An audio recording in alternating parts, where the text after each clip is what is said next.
बाजार सिर्फ दिखाई देता है, लेकिन उसके बाद भी हमारा इस तरह से यहाँ इकट्ठा हो जाना अपने आप में सीखने की लालसा या प्रवृत्ति को दर्शाता है। इसके लिए हम सभी बधाई के पात्र कहीं दिखाई देते हैं। मेरे लिए बड़ा गर्व का विषय है कि मैं आप लोगों को संबोधित कर पा रहा हूं, लेकिन उसके पहले मैं कहीं डॉक्टर राजीव शुक्ला और हिमांशु जी को दोनों को कहीं इस बात के लिए, इस एफर्ट्स के लिए बधाई देना चाहूंगा कि इतनी बड़ी संख्या में हम लोगों को एक वो मंच साझा करने के लिए यहाँ पर दे पाए हैं। क्योंकि कंटिन्यूसली लगभग 1 महीने से मैं इनकी एक्टिविटीज को देख रहा हूँ। थोड़ा बाजार में मैं इन्वॉल्व रहता हूँ, उसके चलते, और थोड़ा सुप्त सा व्यक्ति हूँ जो मंडे टू फ्राइडे की ट्रेडिंग के बाद अमूमन कहीं अवेलेबल नहीं हो पाता। पर शुक्ला जी की या राजीव जी का ने कंटिन्यूसली कहीं फॉलो किया और मैं उनके मैसेजेस भी देख रहा हूँ। कल रात को 11 बजे भी आया, सुबह 8 बजे से भी मैसेजेस शुरुआत हो गई थी इस कॉन्फ्रेंस को आयोजित करने के लिए। हिमांशु भाई और राजीव जी के जो एफर्ट्स है वो डेफिनेटली बहुत सराहनीय है और मैं उनको धन्यवाद भी देना चाहूंगा और वो बधाई के पात्र भी। एक समर्पण वास्तव में कहीं इस कॉन्फ्रेंस को आयोजित करने के लिए अद्भुत दिखाई देता है। बिल्कुल एक बहुत ही समर्पण या डेडिकेशन के साथ तो लाइन्स पे कहीं इनके लिए कुछ दो पंक्तियां कहना चाहूंगा। बिल्कुल कल शाम तक हम लोग काफी गंभीर बातों पर चर्चा कर रहे होंगे, उसका सिलसिला आगे बढ़ाने की कोशिश करते हैं, लेकिन उसके पहले कहीं दो पंक्तियों से बात की शुरुआत करना चाहूंगा। राजीव भाई और हिमांशु भाई के लिए कहीं कहना चाहूंगा। किसी ने कहा है, रोज सितारों की नुमाइश में खलल पड़ता है, रोज सितारों की नुमाइश में खलल पड़ता है, चांद पागल है जो अंधेरों में निकल पड़ता है। रोज सितारों की नुमाइश में खलल पड़ता है, चांद पागल है जो अंधेरों में निकल पड़ता है। सांसों जरा धीरे चलो उनकी याद आई है, सांसों जरा धीरे चलो उनकी याद आई है। धड़कनों से भी इबादत में खलल पड़ता है, धड़कनों से भी इबादत में खलल पड़ता है। इस कॉन्फ्रेंस को आयोजित करने के लिए राजीव जी और हिमांशु जी ने कहीं इसी प्रकार के एफर्ट्स किए हैं और एज अ ट्रेडर मेरा मानना है कि हमारे लिए भी कहीं ये बात बहुत जरूरी दिखाई देती है, क्योंकि जब भूख लगती नहीं, जब प्यास नहीं लगती, इंट्राडे ट्रेडिंग के दौरान पूरा कंसंट्रेशन सिर्फ टेक्निकल चार्ट्स पर होता है, तो रिजल्ट्स या रिटर्न्स निकलकर सामने आते हुए नहीं दिखाई देते हैं। क्योंकि ये पार्ट टाइम प्रोफेशन डेफिनेटली उनके लिए है जो टाइम नहीं दे सकते, लेकिन मेरे जैसे व्यक्ति के लिए जो कि पूरा समय इस बाजार में मौजूद है, ये फुल टाइम प्रोफेशन है। और फुल टाइम प्रोफेशन में बात साफ है, न कोई फोन अटेंड किए जाते हैं और न किसी से चर्चा की जाती है, सिर्फ ट्रेड और ट्रेड ही किया जाता है। तो चलिए इसी सिलसिले को आगे बढ़ाना चाहेंगे, बहुत गंभीर बातों की ओर बढ़ाने का प्रयास कहीं यहाँ पर हो रहा है। मैंने पूरा लाइनअप देखा है, काफी अच्छी, बहुत ही इंपॉर्टेंट सब्जेक्ट्स को लेकर कहीं आगे चर्चा होने की बात कहीं दिखाई देती है। अब कुछ और हम लोग कहीं बढ़ना चाहेंगे, लेकिन मेरे लिए वास्तव में बहुत ही प्रसन्नता का विषय है कि मैं किस प्रकार के ट्रेडर्स या इन्वेस्टर्स के वर्ग को कहीं संबोधित कर पा रहा हूं जो कि सक्सेसफुल ट्रेडर्स के तौर पर कहीं मुझे दिखाई दे रहे हैं। डेफिनेटली लगभग 6 साल से मैं ट्रेनिंग प्रोग्राम्स भी कंडक्ट किया करता हूं और उसमें इस प्रकार के वर्ग को मैंने ट्रेनिंग दी है जो बिल्कुल बेसिक लेवल से आते हैं या काफी लॉस उठाने के बाद परेशान होते हुए आते हुए देखे गए। लेकिन ये मेरे लिए पहला अवसर है कि मैं सक्सेसफुल ट्रेडर्स के बीच में कुछ कहने की हिमाकत यहाँ पर कर पा रहा हूँ। ये मेरे लिए बड़ी प्रसन्नता की कहीं बात दिखाई देती है, क्योंकि एक ऐसे बाजार में इतने सक्सेसफुल ट्रेडर का इकट्ठा हो जाना जो 95% से ज्यादा लोग सिर्फ पैसा खोते हुए कहीं दिखाई देते हैं, वहां अगर सक्सेसफुल ट्रेडर्स हम इंदौर में यहाँ इतने इकट्ठे कर पा रहे हैं तो डेफिनेटली हर्ष और प्रसन्नता का विषय कहीं दिखाई देता है। क्योंकि इन्वेस्टमेंट गुरु वॉरेन बफेट ने कहा है कि स्टॉक, कमोडिटी और करेंसी मार्केट में आने वाले 90% लोग उस दौर में अपना पैसा खो देते हैं जो उनका सीखने का दौर होता है, और जब वो सब कुछ सीख चुके होते हैं दो बातें उनके पास नहीं होती, पहला कैपिटल और दूसरा कॉन्फिडेंस। पहला कैपिटल और दूसरा कॉन्फिडेंस। कैपिटल तो डेफिनेटली किसी दूसरे प्रोफेशन से अर्न किया जा सकता है, लेकिन एक बार कॉन्फिडेंस हमारा खत्म हो गया, बाजार पर से हमारा भरोसा हो गया, इस मार्केट के संबंध में भय या फोबिया घर कर जाता है जो हमें इस मार्केट में ट्रेड ही नहीं करने देता। तब जरूरत इस बात की दिखाई देती है क्यों ना सीखने के दौर में कैपिटल और कॉन्फिडेंस दोनों को बरकरार रखा जाए। तो कोई सवाल ही नहीं उठता कि हम इस बाजार से रिजल्ट्स और रिटर्न्स नहीं निकाल पाएंगे, पर तब निकाल पाएंगे जबकि हम इस बाजार में खेलने की प्रवृत्ति को छोड़ दें। बड़ी विडंबना वाली बात दिखाई देती है, मैं लोगों के मुंह से सुनता हूं कि मैं रिलायंस में खेलता हूं, मेरे पास इस तरह के लोग काफी आते हैं कि मैं रिलायंस में खेलता हूं, आजकल निफ्टी भी खेलने के लिए बहुत बढ़िया मूवमेंट्स दे रहा है। बिल्कुल साफ कर देना चाहूंगा, ये खेलने की प्रवृत्ति इस बाजार में छोड़ देना होगा, क्योंकि खेला सट्टा बाजार में जाता है। स्टॉक, कमोडिटी और करेंसी मार्केट को शुद्धतः व्यवसाय या प्रोफेशन के तौर पर लेना होगा, चाहे हम इसे पार्ट टाइम प्रोफेशन के तौर पर लें या फुल टाइम प्रोफेशन के तौर पर लें। और किसी भी प्रोफेशन में काम करने के कुछ certain systems, reasons, patterns, logics और डिसिप्लिन्स होते हैं, और शायद हम उन्हीं की चर्चा यहाँ पर करने का प्रयत्न कर रहे रहे हैं। यानी सबसे पहले हमें कहीं अपने पैटर्न्स, सिस्टम्स, लॉजिक्स और डिसिप्लिन्स को कहीं क्लियर कर लेना चाहिए। उसके बाद अगर हम ट्रेडिंग की शुरुआत करेंगे तो कोई प्रश्न ही नहीं उठता कि हम इस बाजार से रिजल्ट या रिटर्न्स नहीं निकाल पाएंगे। जरूर निकाल पाएंगे। चलिए उसी ओर बढ़ने का कहीं प्रयत्न करते हैं, लेकिन उसके पहले मैं अपनी ट्रेडिंग फिलॉसफी को कहीं मेंशन कर देना चाहूंगा। या इस बाजार को देखने की मेरा क्या दर्शन या सोच है, उसको व्यक्त करने के लिए सुकरात के कोटेशन को कोट करना चाहूंगा। ग्रीक दार्शनिक सुकरात ने जीवन में सफलता का सूत्र देते हुए स्टॉक, कमोडिटी और करेंसी मार्केट में सक्सेस का सबसे बड़ा फॉर्मूला सुझाया है। सुकरात ने कहा है, मुझे कुछ नहीं पता, किंतु मुझे पता है कि मुझे कुछ नहीं पता। सुकरात ने कहा है, मुझे कुछ नहीं पता, किंतु मुझे पता है कि मुझे कुछ नहीं पता। अक्सर लोग मुझसे पूछते हैं, आपको क्या लगता है, बाजार बढ़ने वाला है या बाजार गिरने वाला है? मैं साफ कह देना चाहूंगा, मुझे इस बाजार में कुछ भी नहीं लगता। क्योंकि जब भी मुझे लगता है बाजार बढ़ने वाला है, 80-90% केस में ये गिर जाता है। मुझे जब भी लगता है कि बाजार गिरने वाला है, 80-90% केस में ये बढ़ जाता है। यानी बात साफ है, हमारे लगने या सोचने से इस बाजार में कुछ नहीं होता, इसलिए मुझे कुछ नहीं लगता। इसलिए मैं उस टूल पर, उस इंस्ट्रूमेंट पर, उस डिसिप्लिन पर कहीं डिपेंडेंट होना चाहूंगा जिसको 70-90% केस में सब कुछ पता दिखाई देता है। मेरा ये पर्सनल मानना है कि टेक्निकल एनालिसिस वो टूल है जिसको 70-90% केस में इस बाजार के संबंध में सब कुछ पता दिखाई देता है। मैं अपनी सोच को साफ कर रहा हूँ, मुझे कुछ नहीं पता, किंतु मुझे पता है कि मुझे कुछ नहीं पता। तो चलिए बाजार के प्राइस मूवमेंट को प्रेडिक्ट करने के एक बहुत इंपॉर्टेंट टूल टेक्निकल एनालिसिस की ओर कहीं बढ़ने का प्रयत्न करते हैं, और वहाँ प्राइस एक्शन एनालिसिस से कहीं मैं बात की शुरुआत करना चाहूंगा। बिल्कुल बहुत सारी चीजों को हम लोग देख रहे हैं। मैं पर्सनली मानता हूं कि एज अ रिटेल ट्रेडर, मैं एक रिटेल ट्रेडर के तौर पर वास्तव में शुरुआती स्तर पर काफी लॉसेस मैंने बाजार में बियर किए हैं, क्योंकि लॉसेस बाजार में सिखाता है। तब तक हम सीखते भी नहीं जब तक लॉसेस होते हैं। बिल्कुल साफ बात है, शुरुआत हम एक ट्रेडर के तौर पर करते हैं, ऐसे ट्रेडर के तौर पर जो कि बहुत बड़ा कैपिटल लेकर आता है, क्योंकि चारों तरफ गोल्ड ट्रेडर्स बाजार में मौजूद हैं। ओल्ड ट्रेडर्स की कमी बाजार में दिखाई देती है। बिल्कुल एक गोल्ड ट्रेडर के तौर पर एंट्री करते हैं, ह्यूज वॉल्यूम बाजार में जनरेट करते हैं, फिर धीरे धीरे करके कहीं लॉसेस होने लगते हैं, बाजार से बाहर हो जाने की कहीं हम लोग स्थिति में पहुंचते हुए कहीं दिखाई दे जाते हैं, क्योंकि हम इस बाजार की बारीकियों को जानते ही नहीं और इस बाजार में बिना किसी तैयारी के चले आते हैं, उतर आते हैं और भारी लॉसेस बियर करने पड़ते हैं, क्योंकि इस मार्केट में कोई कैपिटल तो जनरेट होती नहीं। एक व्यक्ति का लॉस ही दूसरे व्यक्ति के प्रॉफिट के तौर पर दिखाई देता है। यानी बाजार के बड़े प्लेयर्स को अगर मार्केट से रिजल्ट्स या रिटर्न्स निकालना है तो किसी ना किसी को तो इस बाजार में लॉस जरूर बियर करने होंगे, और वो सबसे आसान शिकार मेरे नजरिए से रिटेलर ही दिखाई देता है। रिटेलर ही वो व्यक्ति है जिसको नुकसान पहुंचाकर बाजार के बड़े प्लेयर्स डेफिनेटली अर्न कर सकते हैं। मैं मानता हूं कि हमको अगर इस बाजार में सक्सेसफुल होना है तो मैं टेक्निकल चार्ट्स के साथ जाना चाहूंगा, एक ऑब्जेक्टिविटी के साथ। किसी भी न्यूज, इंफॉर्मेशन और किसी भी प्रकार की कहीं बिल्कुल ये प्रिंट मीडिया या फाइनेंशियल न्यूज चैनल्स पर आने वाली एडवाइसेस से मैं दूर रहना चाहूंगा। बहुत सारे एडवाइजरी फर्म के रिसर्च एनालिस्ट हैं, बिल्कुल स्वागत है, बहुत अच्छा काम करते हैं, लेकिन मैं पर्सनली कहता हूं कि I am not an adviser. बिल्कुल मैं कोई एडवाइजर नहीं हूं, मैं ट्रेडर हूं। अपना नॉलेज ट्रेनर के तौर पर लोगों के साथ शेयर करता हूं, क्योंकि एडवाइजरी का काम मैं यहाँ पर नहीं करता। रीजन साफ है, क्योंकि बहुत सा वातावरण एक ऐसा हो गया है कि इनके माध्यम से हमको शिकार बनाने का प्रयास बाजार में किया जा रहा है। ये पेड इंफॉर्मेशन के सोर्सेज से बाजार में बहुत सारे ऐसे न्यूज और इंफॉर्मेशन फ्लोट कर दी जाती है जिनके माध्यम से कुछ नहीं होता। बाजार के बड़े प्लेयर्स हमको शिकार बनाते हैं। अगर बड़े प्लेयर्स को, सिटी ग्रुप को रिलायंस इंडस्ट्री के शेयर्स बेचना है तो कहीं से तो बायर्स लाने होंगे। ये पेड इंफॉर्मेशन के सोर्सेज जो है हमें रिलायंस को बाइंग करने का सजेशन देते हुए दिखाई देंगे। अगर सिटी ग्रुप को गोल्ड में होल्डिंग बढ़ाना है तो हमको गोल्ड में डिसइन्वेस्टमेंट सेलिंग करने का कहीं सजेशन इस बाजार में कहीं देता हुआ दिखाई दिया जाएगा।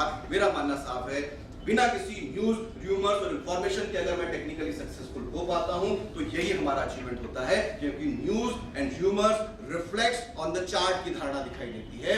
बाजार के हर एक न्यूज, र्यूमर्स टेक्निकल चार्ट में बाद में रिफ्लेक्ट होते हुए दिखाई देते हैं, क्योंकि मार्केट के बड़े प्लेयर्स के द्वारा पहले पोजीशंस बना ली जाती है, बाद में मार्केट में राइज या फॉल आते हुए कहीं दिखाई देते हैं। मेरा सजेशन साफ है, शिकार होने से बचें, टेक्निकल्स के ऊपर कहीं कमांड पाने की कोशिश करें, डेफिनेटली इस बाजार से रिटर्न्स निकाल पाएंगे। किसी ने कहा है, सपेरे बांबी पर बीन लिए बैठे हैं, सपेरे बांबी पर बीन लिए बैठे हैं, हम भी क्या कम हैं, दूरबीन लिए बैठे हैं, हम भी क्या कम हैं, दूरबीन लिए बैठे हैं। टेक्निकल चलिए उसी ओर बढ़ने का कहीं प्रयत्न करते हैं। मैं बात की शुरुआत शुरुआत कहीं प्राइस एक्शन एनालिसिस से कहीं यहाँ पर करने का प्रयत्न कर रहा हूँ। बहुत सारी बातें शेयर करने के लिए थी, काफ़ी परेशान रहा पिछले कुछ दिनों में, क्या करूँ क्या ना कहूँ, क्योंकि अभी तक तो 16 घंटे तक कंटिन्यूस बोलने का आदी हूँ, अब 1 घंटे के अंदर सारी चीज़ों को कहाँ से परोस दूँ, इस तरह की परेशानी मैंने देखी है।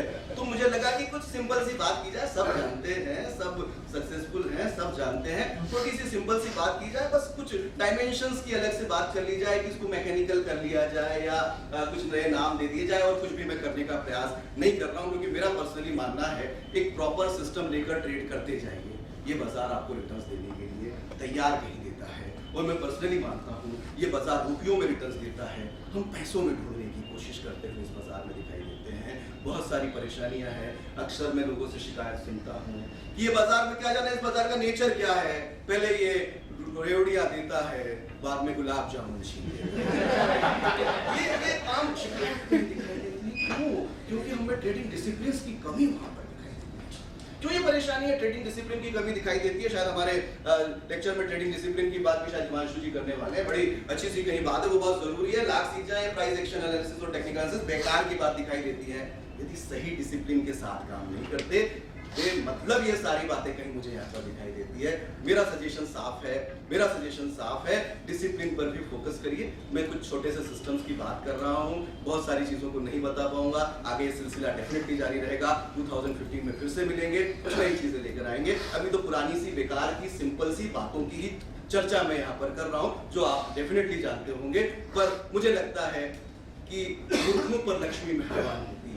डेफिनेट सी बात है, यानी टेक्निकल चार्ट को मैं मूर्खों की तरह अगर रीड करूं तो ज्यादा अच्छे रिजल्ट या रिटर्न्स निकाले जा सकते हैं। ये सोच मेरी कहीं प्राइस एक्शन एनालिसिस के बारे में दिखाई देती है। मैं मानता हूं कि टेक्निकल चार्ट्स अपने आप में काफी कुछ रिफ्लेक्ट करने की क्षमता रखते हुए दिखाई देते हैं, काफी कुछ क्या सब कुछ रिफ्लेक्ट करने की क्षमता रखते हुए दिखाई देते हैं। इसलिए मैं किस प्रिंसिपल पर काम करना इस बाजार में पसंद यूएस नेवी ने 1960 में किस प्रिंसिपल या अवधारणा की बात की, और वो कहते हैं कि किसी भी सिस्टम को डिफिकल्ट करके अप्लाई करने की बजाय उसको सिंपल करके अप्लाई किया जाए तो ज्यादा अच्छे परिणाम या रिजल्ट्स कहीं निकाले जाते हैं। बहुत सारी अवधारणा है टेक्निकल एनालिसिस में, वो wave analysis, game theory, wolf wave, gartley pattern, harmonic pattern, केकड़ा यानी क्रेप भी दिख जाता है, और डेफिनेटली ये बहुत सारी चीजें टेक्निकल्स में हम लोग लगातार देखते रहे हैं, और बहुत सारी अवधारणा है। फिर वेव एनालिसिस के बाद फिर नियो वेव थ्योरी चली आती है, क्या मालूम क्या क्या सारी चीजें यहाँ पर दिखाई देती है। काफी कुछ मैंने भी पढ़ा, रीड किया। बिल्कुल आज भी मैं एक ऐसे सिस्टम की तलाश में हूँ जो 100% एक्यूरेट होता है, और मुझे मालूम है कि वो बाल सफेद हो जाएंगे, बुढ़ापा आ जाएगा, रिटायरमेंट तक जाऊंगा, वैसा कोई सिस्टम मुझे नहीं मिलने वाला। लेकिन इस बाजार में मजबूरी है, मैं आज भी वो 100% सक्सेसफुल सिस्टम ढूंढ रहा हूँ।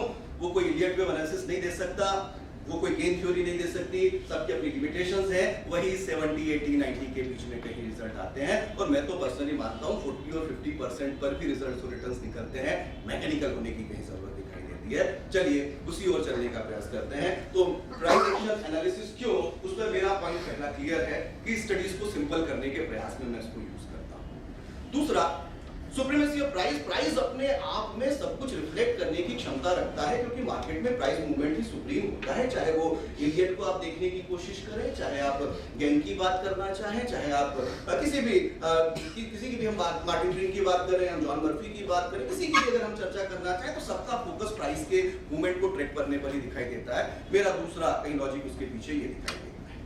तीसरा, हिस्ट्री रिपीट्स अगेन का concept. Technical analysis history repeats again के कॉन्सेप्ट पर काम करता है। इतिहास सदैव स्वयं को दोहराता है, ये टेक्निकल एनालिसिस में देखने को मिलता है। पास्ट में आए हुए पैटर्न्स ही फ्यूचर को कहीं रिफ्लेक्ट करते हुए या प्रेडिक्ट करने में हेल्पफुल दिखाई देते हैं। ये मैं कहीं इसके पीछे मानकर चलता हूँ, इसीलिए प्राइस एक्शन एनालिसिस की मैं कहीं यहाँ पर चर्चा कर रहा हूँ। बहुत सारी प्राइस एक्शन एनालिसिस की टेक्निक्स हो सकती है। सपोर्ट रेजिस्टेंस से ट्रेड करना, सपोर्ट रेजिस्टेंस के ब्रेकआउट पर ट्रेड करना, डेफिनेटली कहीं जाकर डाइवर्जेंस पैटर्न हो सकते हैं, स्टॉप एंड रिवर्स का कॉन्सेप्ट हो सकता है, बुलबेक्स हो सकता है। जॉन मर्फी ने काफी जोर दिया है कि बुलबेक्स को बाजार में ट्रेड करना चाहिए, जिनकी एक्यूरेसी ब्रेकआउट से भी ज्यादा कहीं दिखाई देती है। स्टीव निसॉन्स ने कैंडलस्टिक पैटर्न पर बहुत अच्छी अवधारणा धारणा या काफी डिटेल में उसको कहीं चर्चा की है, candlesticks pattern and beyond candlesticks pattern की बात की है, वो हो सकता है। डेफिनेटली प्राइस पैटर्न्स ब्रेकआउट्स हम सभी यूज करते हैं, head and shoulder, inverted head and shoulder. Last week भी काफी अच्छा हम लोगों ने एंजॉय किया कमोडिटीज में। देखिए बहुत अच्छी तरह से कॉपर में एक ट्रायंगल ब्रेकआउट हुआ था, सभी ने शायद एंजॉय जरूर कहीं वहां पर किया होगा। नेचुरल ग्रेस का एक बहुत ही अट्रैक्टिव क्रैश हमने लास्ट वीक में कहीं देखा है, एक इंपॉर्टेंट रेजिस्टेंस से कहीं वो नीचे आते हुए देख पाए हैं। निफ्टी इंडेक्स को लगातार नए हाईज को छूते हुए कहीं हम लोगों ने जरूर कहीं देखा है। ये सारी धारणाएं कहीं प्राइस पैटर्न्स से निकलकर सामने आते हुए दिखाई देते हैं, तो उसकी भी चर्चा हम लोग कहीं जरूर टेक्निकल प्राइस एक्शन एनालिसिस में कर सकते हैं। पर ये सब कुछ समेटने का समय नहीं है और मुझे लगता है कि आप सब ये जानते हैं। बस मुझे कुछ चंद पॉइंट्स की चर्चा अपने नजरिए से करना है, वो मैं कहीं यहाँ पर करने का प्रयत्न कर रहा हूँ। ये सारी बातें कहीं बहुत सारी चीजें कहीं हम लोग टेक्निकल्स में देख सकते हैं, पर उसमें से मेरा जोर कहाँ हो सकता है थोड़ा बहुत उसकी तरफ कहीं हम लोग बढ़ने का प्रयास करना चाहेंगे। सपोर्ट रेजिस्टेंस की हम लोग बात कर सकते हैं, काफी इंपॉर्टेंस रखते हुए कहीं ये टेक्निकल एनालिसिस में दिखाई देते हैं। आप सभी बहुत अच्छी तरह से कहीं सपोर्ट और रेजिस्टेंस आइडेंटिफाई करना जानते हैं और हम उन्हीं सपोर्ट रेजिस्टेंस की के बेस पर बाजार में बहुत इंपॉर्टेंट ट्रेड्स आइडेंटिफाई कर सकते हैं। और मैं पर्सनली मानता हूं कि टेक्निकल एनालिसिस का एक बहुत इंपॉर्टेंट पार्ट ये कहीं दिखाई देता है। इसकी ओर हम लोग बढ़ना चाहेंगे, बिल्कुल कहीं इसकी ओर बढ़ने का प्रयास करते हैं। पर थोड़ा सा मेरी हैबिट ये है कि मैं लगभग 15-16 घंटे की वर्कशॉप कंडक्ट करता हूं और एक प्रेशर में होता हूं कि मुझे 2 दिनों में सारे कॉन्सेप्ट को कवर करना है, इसलिए कई बार मेरी स्पीड भी बार बार बढ़ती हुई दिखाई दे जाती है। मेरे कुछ स्टूडेंट्स ने तो मेरा नामकरण स्पीड तिवारी भी कर दिया है, लेकिन बात साफ है, ये स्पीडली सब खत्म करने के प्रयास में मैं यहाँ पर नहीं बात कर रहा हूँ। वो अब कहीं जाकर डीएलए में शामिल हो चुका है, वो सारी चीजें यहाँ शामिल है, तो वो उस वे में ही कहीं चीजों को बताने की कोशिश करता हूँ और समझाने का प्रयत्न कर रहा हूँ। ये इस तरह से माइक्स का सामने होना और ये सब चीजें कहीं बहुत हर्ट करती हुई कहीं दिखाई दे जाती है, क्योंकि मेरा मानना है कि एक ट्रेडर हूँ, एक हार्डकोर ट्रेडर हूँ और जो मंदी मारने और तेजी खड़ी करने में विश्वास रखता हुआ कहीं दिखाई देता है। वो लॉन्ग और शॉर्ट वर्ड तो अब हम यूज करने लगे हैं, पर वास्तव में परंपरा से तो हमको वो तेजी खड़ी करना और मंदी मारना और सामने से मार और सामने से दे, यही वर्ड्स कहीं हम लोग लगातार यूज करते आए हैं। उसमें उन चीजों से निकलकर यहाँ तक पहुंचे हैं, वो खेलने की प्रवृत्ति, वो सारी चीजों से निकलकर यहाँ तक आए हैं, इतना सिस्टमेटिक वे में चीजों को हम लोग एनालाइज करने लगे हैं। ये बड़े कहीं आनंद की बात कहीं दिखाई देती है। चलिए इसी सिलसिले को आगे बढ़ाते हैं। सपोर्ट और रेजिस्टेंस की मैं बात करता हूँ। मेरा मानना है सपोर्ट रेजिस्टेंस बाजार में इंपॉर्टेंट रोल प्ले करते हैं। इन्हीं से बाजार अक्सर टर्न करता है, इन्हीं को ब्रेक करने के बाद बड़े मूव देखे जाते हैं, इन्हीं से नए ट्रेड्स डेवलप होने की प्रवृत्ति बाजार में कहीं देखी जाती है। और इन सपोर्ट रेजिस्टेंस से ट्रेड्स आइडेंटिफाई करने की वेरियस टेक्निक्स हमको कहीं दिखाई देती है।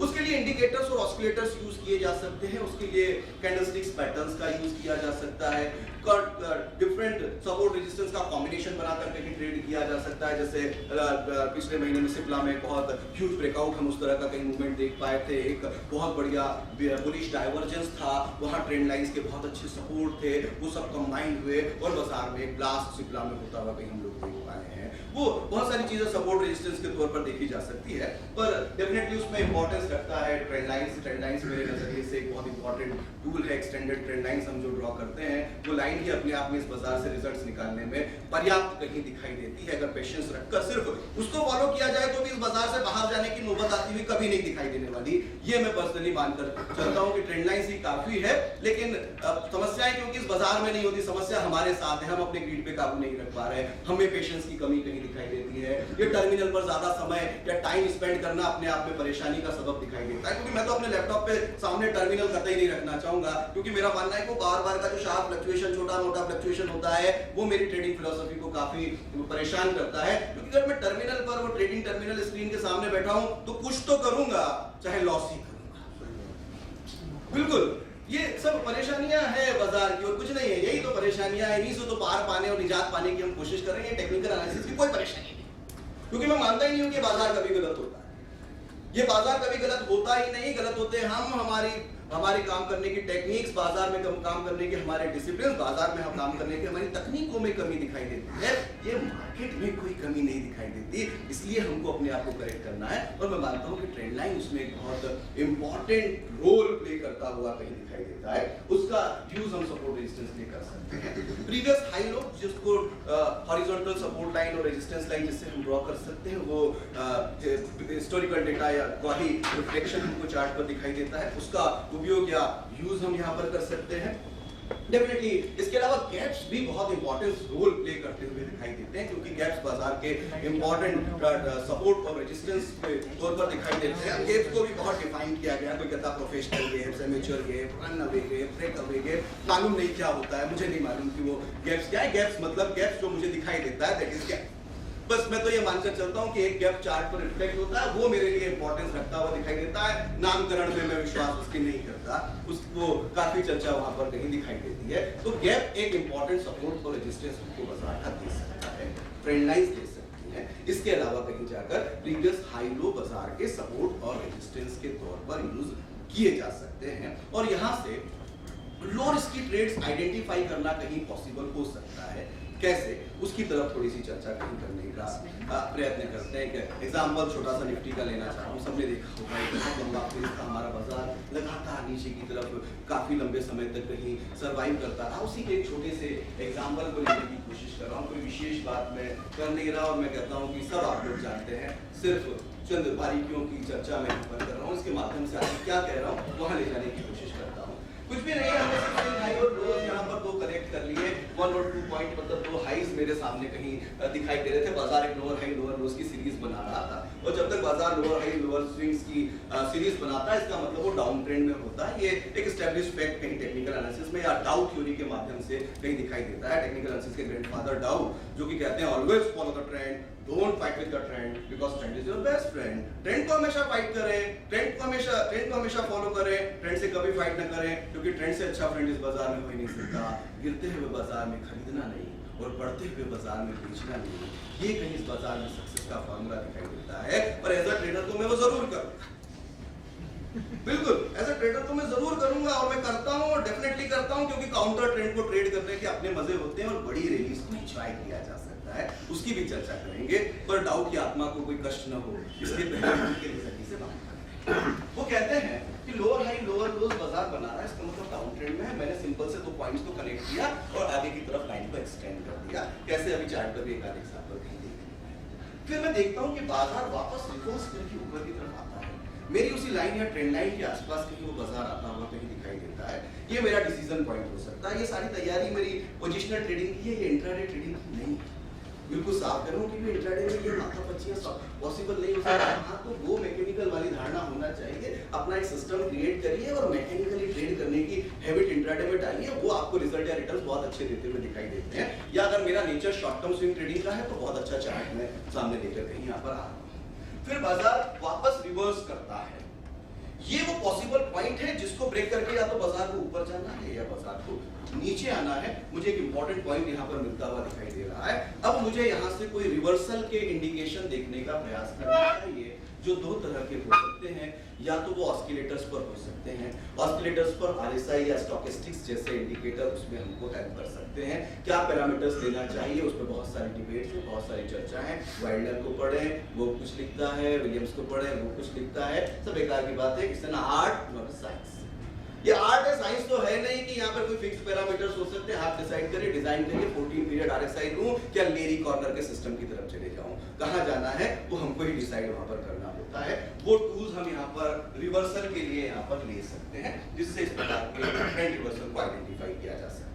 स्टीव निसॉन कहते हैं कि कैंडलस्टिक्स पैटर्न का यूज करिए, वो अपने आप में बहुत इंपॉर्टेंट थ्योरी है, क्योंकि जापान के राइस ट्रेडर्स ने इसको आज से लगभग 200 साल पहले कहीं इस थ्योरी को टेक्निकल्स में एस्टैब्लिश किया, और स्टीव निसॉन ने उसको पूरा मॉडिफाई करके एक इंपॉर्टेंट फॉर्म में हमको दिया। तो मैं उनके नजरिए से यहाँ पर बात करने की कोशिश कर रहा हूँ कि एक इवनिंग स्टार पैटर्न यहाँ चार्ट पर फॉर्म हो जाता है। सब जानते हैं क्या होता है, morning star, evening star, bullish angle, bearish angle, hammer, inverted hammer, dark cloud cover, piercing pattern, bullish हरामी, बीरिश हरामी, 3 काले कौवे यानी 3 ब्लैक क्रोस। ये सब चीजें टेक्निकल्स में हमको बहुत सारी कहीं दिखाई देती हैं। थी बुधास, काफ़ी चीज़ें हैं, काफ़ी नाम दें, ओरिशा पेंडेंट बेबी, इरिशा पेंडेंट बेबी, ये पैटर्न्स वहाँ पर फॉर्म हो सकते हैं। उसमें से यहाँ एक strong reversal pattern evening star form होता हुआ दिखाई दे रहा है, जो मुझे सजेस्ट करता है कि नेगेटिव डायरेक्शन में बाजार में जाया जा सकता है। आप बाजार में गिरावट आने की आशंका कहीं यहाँ पर दिखाई देती है, और गिरावट आने की आशंका है तो अपनी स्टॉप लॉस भी पहले डिसाइड कर लें, क्योंकि हम अक्सर पहले टारगेट की तरफ भागते हैं, बाद में स्टॉप लॉस के बारे में सोचते हैं। और मैं कहूंगा कि आज से लेकर कल शाम तक की चर्चा व्यर्थ है अगर हम बिना स्टॉप लॉस के इस बाजार में ट्रेड करने की कल्पना कर रहे हैं। इस मार्केट में आज तक कोई भी बगैर स्टॉप लॉस के सरवाइव नहीं कर सका। बिल्कुल याद रखिए, मैं लोगों के मुंह से सुनता हूं, सर ये स्टॉप लॉस तो जाने के लिए ही होती है, मार्केट में स्टॉप लॉस जरूर खाएगा। ना जाने क्या है, कोई मशीन में देखता है क्या कि मेरी जो स्टॉप लॉस है उसी को पहले खाएगा और फिर बाजार में जाएगा। अक्सर कई लोगों के मुंह से कहीं मैं सुनता हूं, और मेरा साफ कहना है स्टॉप लॉस जाने के लिए नहीं होती। स्टॉप लॉस वो इंस्ट्रूमेंट है जब हम बाजार में छोटा सा लॉस बियर करते हैं बड़े लॉस से बचने के लिए, उसी को तो स्टॉप लॉस के नाम से कहीं जानते हैं। जिन्होंने 2008 का जनवरी का महीना देखा है वो स्टॉप लॉस को जरूर समझ सकते हैं। जो इंडियन स्टॉक मार्केट में क्रैश था 2008 का जनवरी का महीना देखा है तो डेफिनेटली वो उसको ट्रेस कर सकते हैं, क्योंकि उस दर्द को तो मैं आज तक भोग रहा हूँ। 2008 जनवरी के पहले मैं कोई 10-15 लोगों की कभी भी वर्कशॉप अटेंड नहीं किया करता था, बिल्कुल, लेकिन आज मैं 5-5, 10-10 लोगों की वर्कशॉप लेने के लिए बाध्य हूँ। क्यों? क्योंकि लोग इस बाजार से बाहर हो चुके हैं, अभी तक नहीं आए वो 2008 जनवरी के लोग, अभी तक अपने पुराने पापों को धो नहीं पाए हैं।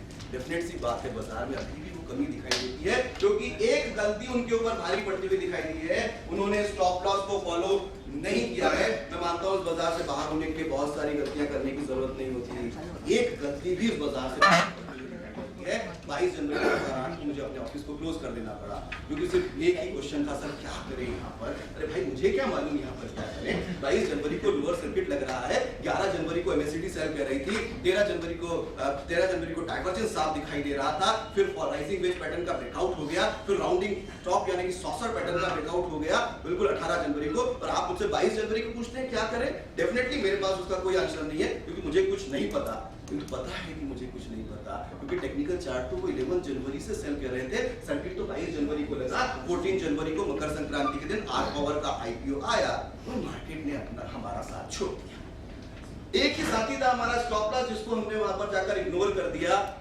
किसी ने कहा है, बिल्कुल, और वो गलती आज तक बहुत भारी लोगों को पड़ती हुई दिखाई दे रही है। वो दर्द को मैं भी भुगत रहा हूँ, लॉस के तौर पर नहीं तो शायद ट्रेनिंग में कमी के तौर पर। तो किसी ने कहा है, देखे हैं वो मंजर भी तारीख की नजरों ने, देखे हैं वो मंजर भी तारीख की नजरों ने, लम्हों ने खता की और सदियों ने सजा पाई। लम्हों ने खता की और सदियों ने सजा पाई।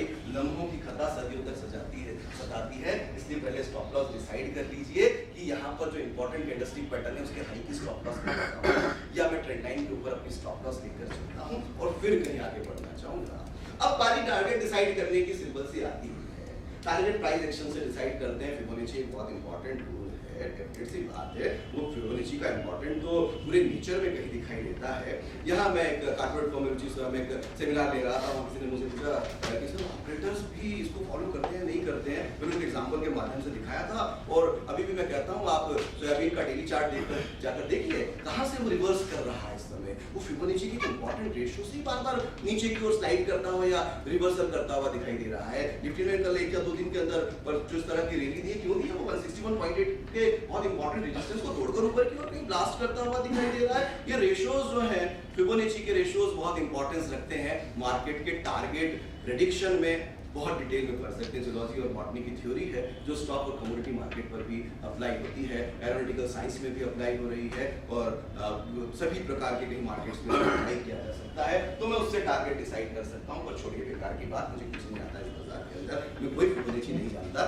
कोई मुझे इंडिकेटर से एवरेज की बात नहीं नजर आती। मुझे एक लाइन ड्रॉ करना आता है और ये की रिवर्सल्स यानी कि कैंडलस्टिक्स पैटर्न आते हैं, तो मैं थोड़ा नीचे डालता हूँ सर, तो मैं पाता हूँ कि ये जो रैली है वो यहाँ से शुरू हुई थी, ये जो रैली है वो यहाँ से शुरू हुई थी, और ये जो रैली है वो यहाँ से शुरू हुई। तो मेरे लिए 3 पॉसिबल पॉइंट्स डाउनवर्ड साइड में दिखाई देते हैं, जहां अगर बाजार वापस नीचे की ओर जाएगा तो फिर से सपोर्ट लेने की प्रवृत्ति बाजार को यहाँ पर दिखाई दे सकती है। मार्केट यहाँ पर जाकर ठहर सकता है या रुक सकता है। तो एज अ ट्रेडर मैं काफी डर में रहता हूँ। ग्रीड, फियर एंड पेशेंस, 3 चीजें बाजार में सब इसके आसपास ही ट्रेडर घूमता हुआ दिखाई देता है। फियर पर काबू पाना मुश्किल होता है, जबकि हमने पास्ट में लॉसेस उठाए हो या ओवर ट्रेडिंग की तरफ हम जाते हुए दिखाई दें। मैं तो मानता हूं फियर दो ही कारण से होता है, या तो पास्ट में लॉस उठाया है या अपनी कैपेसिटी से ज्यादा ट्रेड कर रहे हैं, इसलिए डर मन में आता हुआ कहीं दिखाई देता है। पेशेंस, टेक्निकल एनालिसिस भरपूर दे सकता है, लालच पर काबू पाना न किसी के लिए संभव हुआ न हो पाएगा, और जितना पाले वो हमारी कहीं जाकर सफलता दिखाई देती है। तो छोड़िए, यहाँ आएगा नहीं आएगा किसको मालूम है, यही करते हैं। क्योंकि एक ऐसे स्ट्रक्चर है, ये लो रिस्क की स्ट्रक्चर है जहां स्टॉप लॉसेस बहुत छोटी होती है और टारगेट्स बहुत बड़े होते हैं।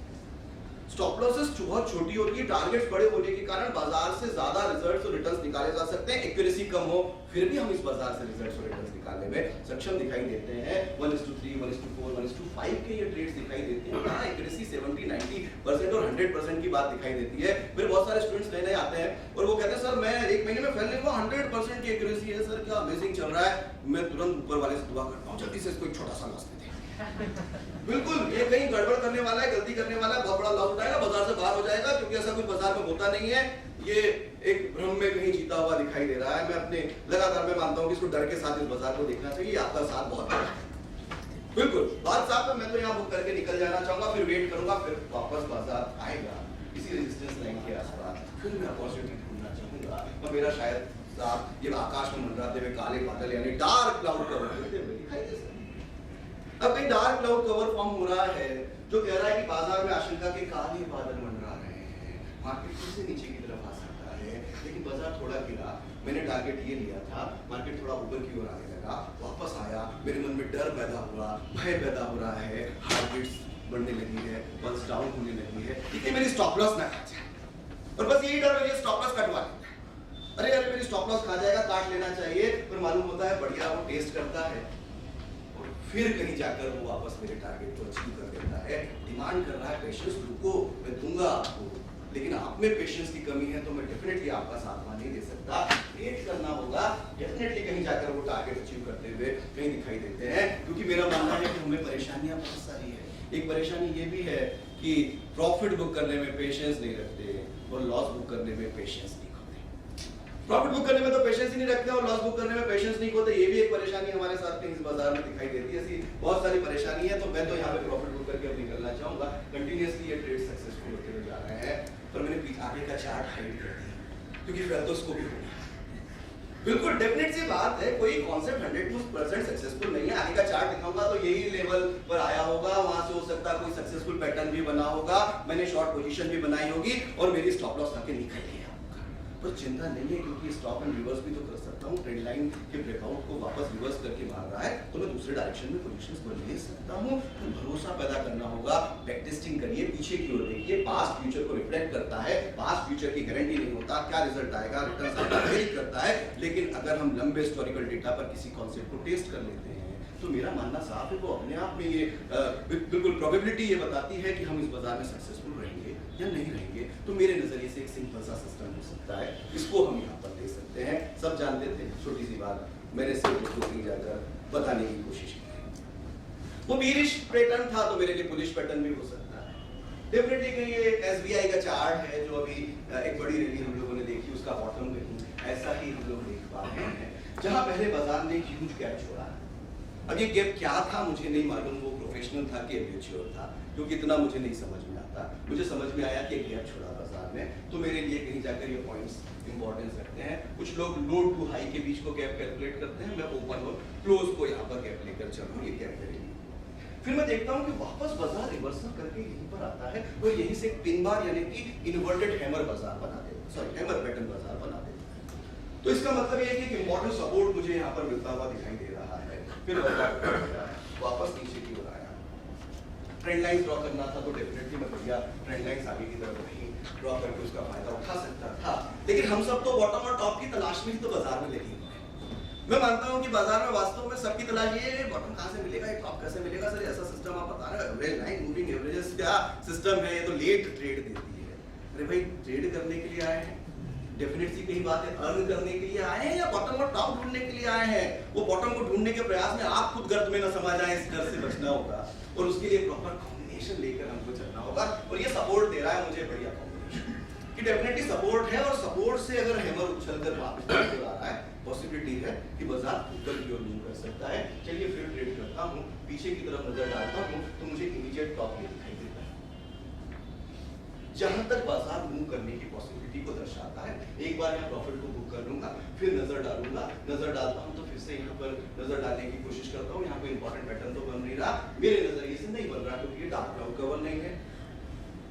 जॉय रोसे के नजरिए से बन रहा है, जो लॉ ऑफ चार्ट्स की बात करते हैं वो बार चार्ट्स पर काम करते हैं और बोलते हैं हुक पैटर्न। इसको अलग अलग नाम है, अलग अलग सिस्टम्स हैं। बहुत ज्यादा पढ़ लेंगे तो भी परेशानी है। मैं तो ये मानता हूँ कि बहुत ज्यादा रीड कर लो तो भी परेशानी है, क्योंकि मेरे बहुत सारे स्टूडेंट मुझसे ज्यादा अर्न करते हैं और बहुत से ज्यादा टेक्निकली सक्सेसफुल हो सकते हैं क्योंकि उनको बहुत सारी चीजें मालूम ही नहीं है।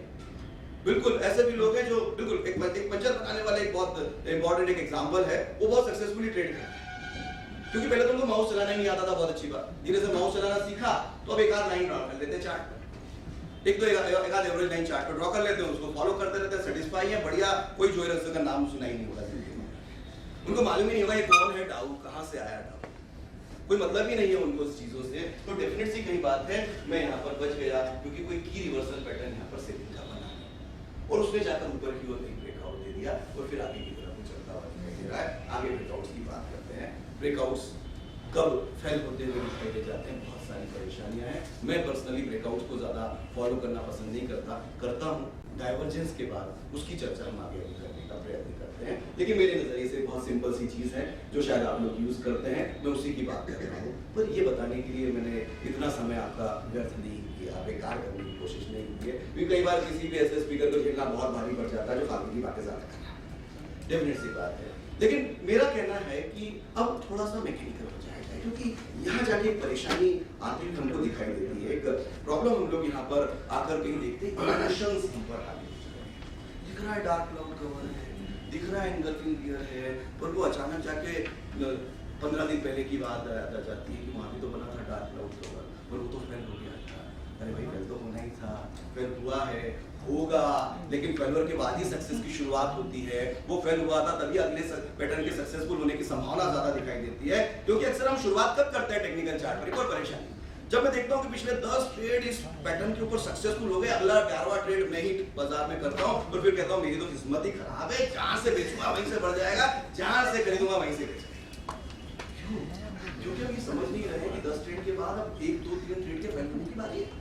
तो पिछला ट्रेड फेल हुआ था तो उसके बाद अगले ट्रेड के सक्सेसफुल होने की संभावना बहुत ज्यादा दिखाई देती है। यानी ये इमोशंस हमको परेशान करते हैं, ये इमोशंस हमको ट्रेड करने से रोक देते हैं। तो कुछ इमोशनलेस अप्रोच हम बनाने की कोशिश करें। डिफरेंट सॉफ्टवेयर्स में अब इस प्रकार के टूल्स मौजूद हैं जो हमको इसमें हेल्प कर सकते हैं। अपने इंडिकेटर्स या एक्सपर्ट्स बनाइए जो टेक्निकल चार्ट पर रिवर्सल के पॉइंट्स या ट्रेंड फॉलोइंग सिस्टम्स के पॉइंट्स कहीं आइडेंटिफाई कर पाते हो। मैं अपनी बारीकी में जा भी नहीं पाऊंगा, डेफिनेट सी बात है, पर बहुत सारे अलग अलग सॉफ्टवेयर के प्राइमर्स पूरे मौजूद है। मेटास्टॉक फार्मूला प्राइमर है, एमी वेबर की पूरी फार्मूला लैंग्वेज उसके ऊपर कहीं दिखाई देती है। निंजा ट्रेडर बहुत यूजर फ्रेंडली प्लेटफॉर्म हो सकता है जिसमें इस तरह के सिस्टम्स क्रिएट किए जा सकते हैं। तो वो बनाइए जो इसमें कि मुझे दिखता नहीं हो कि यहाँ कोई पैटर्न बना। बिल्कुल मैं सर्च कर रहा हूँ कि बुलिश एंगल्फ या बीरिश एंगल्फ है, डार्क क्लाउड कवर, इस तरह की मैं परेशानियों से दूर जाने के अपना सिस्टम बना सकता हूँ जो मुझे उसमें हेल्प कर सकते हैं, ताकि थोड़ा बहुत मैकेनिकल करके कहीं वहाँ पर काम किया जा सके। मेटास्टॉक में एक छोटा सा मैंने कोई इंडिकेटर बनाया, वो किस तरह से सपोर्ट रेजिस्टेंस पे ट्रेड देने में हेल्प कर सकता है, उसकी चर्चा थोड़ा सा मैं यहाँ करने का प्रयास करता हूँ। सपोर्ट रेजिस्टेंस से हम वो चीज़ों को देख लेते हैं तो काफ़ी हेल्प मिल जाती है। मैं थोड़ा सा उस पर डिस्कशन पे यहाँ पर करना चाहूँगा। बिल्कुल सॉफ्टवेयर में चलते हैं, थोड़ा सा उस पर चलकर कहीं बात करने की कोशिश करते हैं। ये रेडी शायद लास्ट वीक में एंजॉय आपने की होगी, निफ्टी में ऐसा कुछ हुआ और बढ़िया मूवमेंट्स देखे गए हैं कि इतना क्राउड है, उम्मीद है कि सब प्रसन्नता के साथ आए होंगे, क्योंकि कमोडिटीज ट्रेडर और इक्विटी ट्रेडर दोनों के लिए पिछला सप्ताह काफी अच्छा रहा है और जो ट्रेडिशनल पैटर्न्स थे वही काफी अच्छी तरह से लास्ट वीक में चलते रहे हैं। तो डेफिनेट सी बात है कि अच्छा वीकेंड हम लोग यहाँ पर अच्छा एक्सपीरियंस लेकर आए हैं। ये भेल में खराब न्यूज़ थी और उसके बाद भी भेल इस तरह से ऊपर की ओर मूव करता चला गया। चर्चाएं थी कि भेल में कुछ खराब होने वाला है, काफी नेगेटिव न्यूज़ आ रही है, ये इस तरह की कहीं चर्चा थी और मैं मानता हूँ कि वो सब उसके अपोजिट जाके बाजार में काम करने की जरूरत होती। पहले सब तोड़ा है और चलता चला गया। मैंने भेल को ट्रेड नहीं किया, बात है। मेरे किसी स्टूडेंट ने कहीं मुझसे क्वेरी थी कि सर भेल में मेरी पोजीशन है, पिछले पाप कब धो लूं, बिल्कुल 250 यहीं कहीं 250 के अराउंड मैंने पिछली बार खरीदा था, वहीं पर आ गया, निकल जाना चाहिए क्या? तो मैंने कहा कि रुक जाइए। फिर उन्होंने कहा कि नहीं, मुझे न्यूज़ मिली है, इन्फॉर्मेशन आ रही है कि एक बहुत नेगेटिव इसके लिए कोई न्यूज़ बाजार में आने वाली है। मैंने कहा तब तो बिल्कुल रुक जाइए। बिल्कुल, अब आपको मालूम है कि न्यूज़ आने वाली है, तो सबको मालूम है कि ये न्यूज़ आने वाली है। जब ये CNBC आवाज पे आ चुकी है, तो सबसे पहले इसकी आवाज को बंद कर दीजिए। कोई जरूरत नहीं है ट्रेडिंग करने के लिए, किसी चैनल का नाम नहीं लेना चाहूंगा, ठीक है, वो अब रो में निकल जाता है, गलती सबसे होती है, CNBC से माफी मांग लेना चाहूंगा, लेकिन बस ये फैक्ट है। तो मैं कहूंगा कि वही हुआ, और छोड़ करके यही सिंपल सी लाइन ऊपर की तरफ चला गया। बढ़िया ट्रेंड लाइंस और बढ़िया स्ट्रक्चर्स चार्ट के ऊपर बने थे, और बाजार तोड़ करके उनको कहीं चला गया। ये आपने एंजॉय किया हो तो डेफिनेटली ये जरूर कहीं लास्ट वीक में हम लोगों ने देखा है। ये कुछ नहीं, प्राइस एक्शन था। ये गोल्ड जरूर आप लोग चार्ट के ऊपर कहीं देख रहे होंगे, गोल्ड में भी ऐसा ही कुछ हो रहा है, पुल बैक कर रहा है, ट्रायंगल पैटर्न ब्रेक किया था, पैटर्न ब्रेक करने के बाद वापस रेजिस्टेंस पे आया, और वहीं से वापस इसने रिवर्सल फिर से बाजार ने मार दिया है। फिबोनाची का एक इंपॉर्टेंट रेशियो 61.8 का ऊपर डेली चार्ट के ऊपर पड़ा हुआ है, जिसको वो ब्रेक करने में असफल हो रहा है, और वहीं से फिर से रिवर्सल करता हुआ देखा गया है। ये लास्ट वीक में डेली चार्ट के ऊपर एक स्ट्रक्चर हमने कहीं यहाँ पर देखा, ये डेफिनेटली आपने एंजॉय किया होगा। ये इसी तरह से कहीं नेचुरल गैस की बात करें, बिल्कुल नेचुरल गैस में भी इसी तरह की कहीं धारणा देखी गई। एक बढ़िया 3 बारी की लेवल पर रेजिस्टेंस बनाया, सर्वाइव नहीं किया, आगे में जाकर बीरिश डाइवर्जेंस टॉप पर था, और वहीं से वो 1 आवर के चार्ट में नीचे की तरफ आता हुआ दिखाई दे रहा है। कल शाम तक जब भी 7 बजे तक शायद मैं ऑनलाइन था, तब तक का कहीं ये चार्ट दिखाई देता हुआ कहीं दिखाई दे रहा है, वो नीचे की ओर आया। ये लास्ट वीकेंड में कुछ हम लोगों ने प्रवृत्ति बाजार में प्राइस एक्शन को फॉलो करने की कहीं देखी है। रिलायंस कैपिटल पे भी कहीं इसी प्रकार की स्थिति देखी गई थी, बढ़िया सपोर्ट से मूव करके ऊपर की तरफ आता हुआ कहीं ये देख पाए। सब लास्ट वीक के फिनोमिना की मैंने चर्चा की है, पर मैं ये दिखाने के लिए नहीं आया हूँ, कुछ और चर्चा में करने की कोशिश कर रहा हूँ। एक चार्ट लेना चाहूंगा नेचुरल गैस का, एक चार्ट में यहाँ पर मान लीजिए ले लेता हूँ, ये नेचुरल गैस का एक चार्ट में यहाँ पर लेता हूँ। ओवरली चार्ट मैंने यहाँ पर ले लिया, इसको मैं कैंडलस्टिक्स पैटर्न में कन्वर्ट कर लेता हूँ। बिल्कुल थोड़ा कलर वलर करना चाहे तो वो भी करने, क्योंकि चार्ट अच्छा भी दिखना चाहिए, थोड़ा फील गुड वाला फैक्टर है। अच्छे दिन आ गए हैं हमारे देश में, स्टॉक और कमोडिटी मार्केट वालों के लिए भी काफी अच्छे दिन चाहे चल रहे हैं, तो ऐसा ही कुछ चार्ट पर दिखाई दे रहा है। बाजार पूरा साथ हमारा दे रहा है। मैं एक रेजिस्टेंस लाइन चार्ट पर ड्रॉ कर लेता हूँ, बढ़िया टेक्निकल चार्ट पर एक रेजिस्टेंस है, बाजार बार इन्हीं से रिवर्सल करता हुआ दिखाई दे रहा है। डेली चार्ट पर भी इसी प्रकार का फिनोमिना था, डेली चार्ट में इसको कन्वर्ट करेंगे तो एक प्रॉपर ट्रेंड लाइन चार्ट के ऊपर पीछे से आती हुई कहीं हम लोग यहाँ पर देख पा रहे हैं। तीसरी बार फेल होते हुए हमने यहाँ से रेजिस्टेंस को तोड़ने में देखा है। मैं उसको एक कवरली चार्ट में मान लीजिए यहाँ कन्वर्ट कर देता हूँ। अब मेरी अप्रोच ये हो सकती है कि हाँ मैं पैटर्न सर्च करूं और मैं आइडेंटिफाई करूं कि ये पैटर्न कौन सा पैटर्न है, क्या ये सक्सेसफुल होगा या नहीं होगा। मैंने उसको थोड़ा सा मैकेनिकल फॉर्म देने की कोशिश की है। एक इंडिकेटर मैंने यहाँ बनाया, इसको भी धारी व्यक्ति का कुछ सजेशन देते हैं। ऐसे सॉफ्टवेयर में, सभी सॉफ्टवेयर में एक्सपर्ट एडवाइजर इस तरह के बनाने की फैसिलिटीज है, दिए गए हैं। मैं इसको क्लिक करता हूँ, यहाँ से कोई भी फॉर्मूला आप यहाँ पर नया क्रिएट करना चाहें तो वो फॉर्मूलाज यहाँ से क्रिएट कर सकते हैं। इसके हेल्प सेक्शन में जाएंगे तो पूरी चीजें यहाँ पर दी गई है। मेटास्टॉक में इसलिए यूज करता हूँ क्योंकि एक्सेल के मामूली सी जानकारी होने पर भी फॉर्मूलाज क्रिएट किए जा सकते हैं। बहुत यूजर फ्रेंडली प्लेटफॉर्म हो जाता है। यहाँ देख लें, आप गूगल में सर्च पा रहे हैं, फॉर्मूला प्राइमर मिल जाएगा। अपनी जो भी सोच है, अपने जो कंडीशन है, उनको इसके अंदर अप्लाई करें, वो हेल्प आपकी कर पाएंगे। उसी को मैंने थोड़ा सा प्रयास करते हुए टूल इसमें इंसर्ट करने की कोशिश की है। इंट्राडे के लिए कुछ अलग सोच है, पोजिशनल के लिए कुछ अलग है। तो टॉप और बॉटम फिशिंग थोड़ी चिंता सबकी है, मेरी भी चिंता रहती है, कमी है। मैं मानता हूँ कि ट्रेंड ट्रेडर ज़्यादा सक्सेसफुल बाजार में होता है, लेकिन ठीक है, इसका प्रयास करते हैं। इसको सिलेक्ट किया, अटैच करके इसको क्लोज कर देते हैं। इसको अटैच करके क्लोज कर देते हैं। चार्ट दिख रहा है, अभी बेसिक लेवल का आदमी आता तो बोलता है पास्ट में दिखा रहे हो, आगे का बताओ ना, आगे क्या होगा। अरे भाई पास्ट से तो मैं आगे का बता पाऊंगा, आप तो सब पास्ट की बातें कर रहे हो। अरे भाई जो पास्ट में हुआ वही फ्यूचर में रिफ्लेक्ट करता है, डेफिनेट सी कहीं बात है। तो चलिए थोड़ा सा पास्ट की तरफ नजर डालते हैं कि उस दिन क्या हुआ होगा 27/11 को, जब ये आखिरी कैंडल यहाँ पर फॉर्म हुआ, तो डेफिनेटली क्या हुआ होगा, मैं उसकी चर्चा यहाँ पर करता हूँ। 27/11 की कहीं बात दिखती है, वहाँ भी ऐसा ही कहीं था। ठीक है, मैं थोड़ा सा और पीछे की तरफ चलता हूँ, 26 की तरफ चलता हूँ, तो शायद ऐसा रहा होगा। 26 को चार्ट नहीं ऐसा रहा होगा। मैंने वहां पर जाकर एक रेजिस्टेंस चार्ट पर मार्क करके रखा है कि बाजार यहाँ पर आएगा तो आपके तो नेचुरल गैस को नहीं छोड़ूंगा, पिछली बार चीट है, आपके तो नहीं छोड़ूंगा, डेफिनेटली ट्रेड लूंगा। वहां पर आया और फिर परेशान हो गया, करूँ या ना करूँ। बस वही 2 क्वेश्चन सामने होते हैं, उसका आंसर मैं ढूंढने की कोशिश कर रहा हूँ। मैं यहाँ से ये टूल भी हटा देता हूँ, इसको डिटेच कर देता हूँ। ये हटा दिया मैंने चार्ट पर। थोड़ा सा और आगे बढ़ते हैं, थोड़ा सा आगे बढ़कर इसको कहीं 27 को ले लेते हैं। यहाँ आकर उसने टेस्ट कर लिया 11 बजे के आसपास।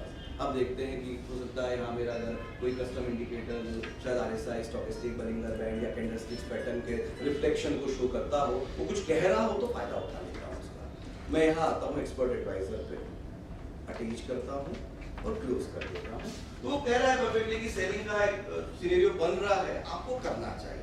अब ये हम यहाँ पर प्रयास कर सकते हैं क्योंकि हम पार्शियली यहाँ पर मैकेनिकल होने की कोशिश कर रहे हैं, इमोशंस को यहाँ पर दूर करने की हम यहाँ पर कोशिश करते हुए दिखाई दे रहे हैं। तो मेरा आपको सिर्फ ये सजेशन है कि ये सपोर्ट रेजिस्टेंस की थ्योरी या ट्रेंड लाइन पर जो आप काम करते हैं इसको थोड़ा बहुत मैकेनिकल करने की कोशिश करिए। सॉफ्टवेयर्स में किया गया है, मेटास्टॉक में भी ऑटोमेटिक ट्रेंड लाइंस ड्रॉ होती है, सब चीजें कहीं वहाँ पर दिखाई देती है, पर वो स्टैटिक नहीं है, वो डायनेमिक है।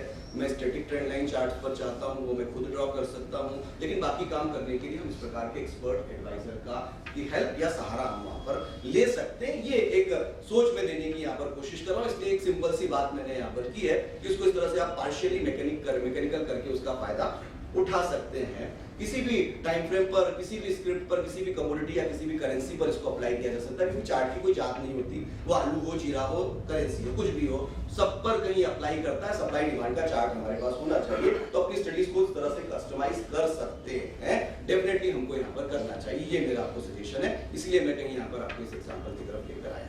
कोई क्वेश्चन? सर इसमें गैप है, गैप डरा नहीं रहा मॉडरेट लेते हुए सर? सर देखिए, अगर डरा रहा है तो टाइट करिए, स्टॉप लॉस छोड़िए, फिर देखेंगे। बिल्कुल, क्योंकि मुझे ये बाजार का ये मूवमेंट मैं भी पकड़ लेता हूं, ठीक है, मत करिए शॉर्ट। उसको यहाँ भी क्यों करते हैं कि दूर आ गया, पुल बैक करने दीजिए ना, पुल बैक पे शॉर्ट कर लेंगे, क्योंकि कंफर्मेशन तो मुझे मिल रहा है वहां पर, ठीक है। तो मैं एक बार क्यों ना यहाँ पे प्रॉफिट बुक करके नहीं, फिर आगे की सिनेरियो की तरफ नजर डालूंगा। मुझे लगता है कि नहीं ये मुझे सूट नहीं करता, इस रिस्क रिवार्ड पे काम करना छोड़ दीजिए। रोज नया घोड़ा सवारी के लिए तैयार इस बाजार में दिखाई देता है, क्योंकि स्टॉक से कोई लव नहीं किया जाता, फेयर किए या फेयर वाला मामला है, क्या फर्क करना, रिलायंस हो, SBI हो, नेचुरल गैस हो, गोल्ड हो, रोज नया घोड़ा सवारी के लिए तैयार। अदरवाइज शायद मैं प्रॉफिट बुक करके यहाँ पर निकल जाऊं, क्योंकि मैं जानता हूँ कि गैप क्या होता है। नहीं जानता तो अच्छा, बिल्कुल, मैं तो ये कहता हूँ नहीं जानता तो अच्छा होता, मैं तो मैकेनिकली इसी स्टॉप लॉस के साथ ट्रेड कर सकता। बिल्कुल, चलिए आगे चलने की कोशिश करते हैं। ये इस तरह की कुछ चीजें हो सकती है, बस मैं बताने की कोशिश कर रहा हूँ कि इसको कंबाइन करके हमारे आसपास ये आइडियाज हैं, हमको उनको कन्वर्ट करने की कहीं जरूरत दिखाई देती है, वो आप जरूर कर सकते हैं। बिल्कुल, चलिए आगे चलने की कोशिश करते हैं। बहुत से ऐसे एग्जांपल्स हो सकते हैं, मैंने गोल्ड की बात की, इस तरह के बहुत से एग्जांपल्स हो सकते हैं, वो आगे हम लोग बात करेंगे। वापस मुद्दे पर आते हैं। ये तो मैंने सिर्फ बताने की कोशिश की कि सपोर्ट रेजिस्टेंस को किनके साथ इस तरह से जोड़ा या कंबाइन किया जा सकता है। चलिए थोड़ा और आगे चलने की कोशिश करते हैं। जैसा मैंने कहा कि मैकेनिकल होने की कोशिश करिए, ताकि हमारे इमोशंस को हम एलिमिनेट कर पाएं ट्रेडिंग से।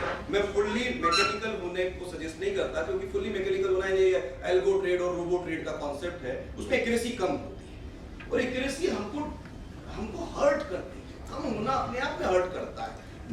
मुझे साइकोलॉजिकली जाकर वो कमजोर करता हुआ दिखाई देता है। मैं इंट्राडे में डेफिनेटली मैकेनिकल हो जाना पसंद करता हूँ, क्योंकि इंट्राडे में बहुत सारी चीजों को चेक नहीं किया जाता, बहुत सारी चीजों को कंफर्म नहीं किया जा सकता, सिर्फ मोमेंटम ट्रेडिंग होती है कुल मिलाकर। वो मोमेंटम ट्रेडिंग में तो मैं कतई विश्वास नहीं करता कि ट्रेड आया और कब गया मालूम ही नहीं, टारगेट जरूर अचीव हो गया। वो मोमेंटम ट्रेडिंग के कहीं हिस्से दिखाई देते हैं, और सबकी अपनी अपनी कैपेसिटी है। मैंने तो ऐसे लोगों को देखा है जो ट्रेडिंग टर्मिनल को देखकर पिछले 10-10, 15-15 साल से सक्सेसफुल है।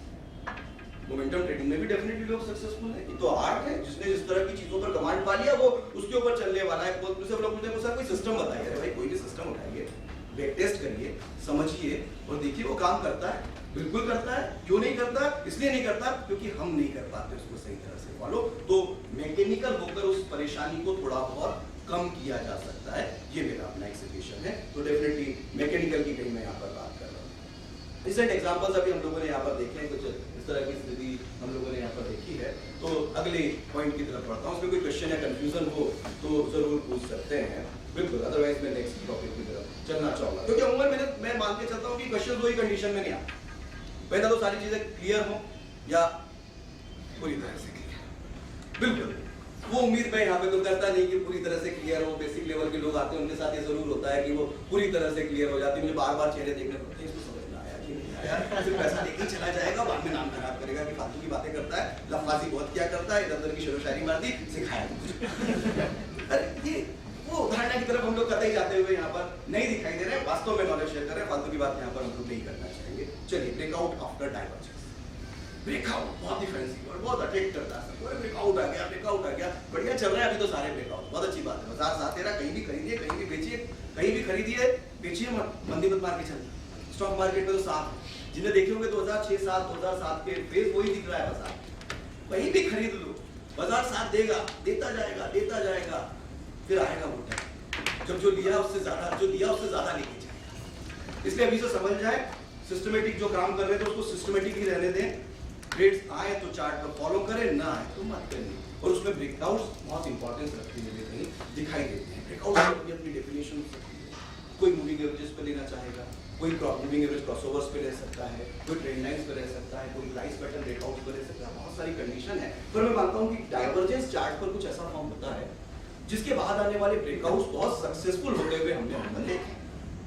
ब्रेकआउट्स के बाद, डाइवर्जेंस के बाद जो ब्रेकआउट्स होते हैं उनका सक्सेस रेशियो काफी हायर हमको कहीं दिखाई देता है।